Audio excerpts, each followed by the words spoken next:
Hi, எல்லாருக்கும் வணக்கம். சில குழந்தைங்களுக்கு பிறந்ததுக்கு அப்புறமா விரை ஸ்க்ராட்டம்ல இருக்காது. இதுக்கு பேர் அன்டிசெண்டட் டெஸ்டிஸ். சில குழந்தைங்களுக்கு ஒரு விரை மட்டும் இருக்காது, சில குழந்தைங்களுக்கு ரெண்டு விரையுமே இருக்காது. ரெண்டு விரையுமே இல்லைன்னா நம்ம கிரிப்டார்கிடிசம் அப்படின்னு சொல்லுவோம். எல்லா குழந்தைங்களுக்குமே பிறக்கிறதுக்கு முன்னாடி விரை வயிற்றுக்குள்ளாரதான் இருக்கும். ஒரு 7 to 9 monthsல இந்த விரை வயிற்றுல இருந்து டிசென்ட் ஆகி ஸ்க்ராட்டம்க்கு வரும். குழந்தை ப்ரீமெச்சூரா பிறந்தாலோ இல்ல ஹார்மோனல் ப்ராப்ளம்ஸ் ஏதாச்சும் இருந்தாலோ இல்ல அது டிசென்ட் ஆகி வர வழியில ஏதாச்சும் ப்ராப்ளம் இருந்தாலோ இந்த டிசென்ட் பிளாக் ஆகி இந்த விரை ஸ்க்ராட்டம்க்கு வராது. எங்க இருக்கும் அப்படின்னா சில சமயம் வயிற்றுக்குள்ளேயே தங்கிடும், சில சமயம் வயிற்றுல இருந்து ஸ்க்ராட்டம்க்கு இந்த வர வழியில எங்கேயாச்சும் ஒரு இடத்துல இருக்கும்.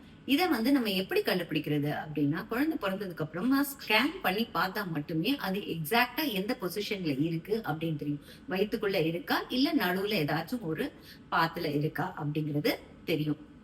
இதுக்கு நம்ம பேனிக் ஆகணுமா அப்படின்னா, ஃபர்ஸ்ட் பயப்படாதீங்க.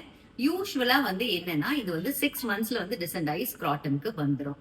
சப்போஸ் அப்படி டிசென்ட் ஆகல, 6 மாசம் தாண்டியும் கீழே ஸ்க்ராட்டம்க்கு வரல அப்படின்னா நம்ம சர்ஜரி பண்ணணும். அந்த சர்ஜரி நம்ம 6 to 12 monthsல பண்றது ஐடியல். அதை தாண்டி நம்ம பண்றோம் இல்ல நம்ம பண்ணவே இல்லை, நம்ம டிலே பண்றோம்னா இந்த விரைக்கு அடிபடுறதுக்கு வாய்ப்பு இருக்கு, ட்விஸ்ட் ஆகுறதுக்கு வாய்ப்பு இருக்கு.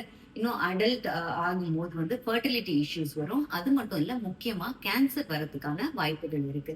ஸோ இந்த மாதிரி அன்டிசெண்டட் டெஸ்டிஸ் இருக்கும்போது வெயிட் பண்ணி பாருங்க 6 months. அதுக்கப்புறமும் டிசென்ட் ஆகலைன்னா உங்க டாக்டர் சொல்றது கேட்டு சர்ஜரி பண்ணிக்கோங்க. தேங்க்யூ.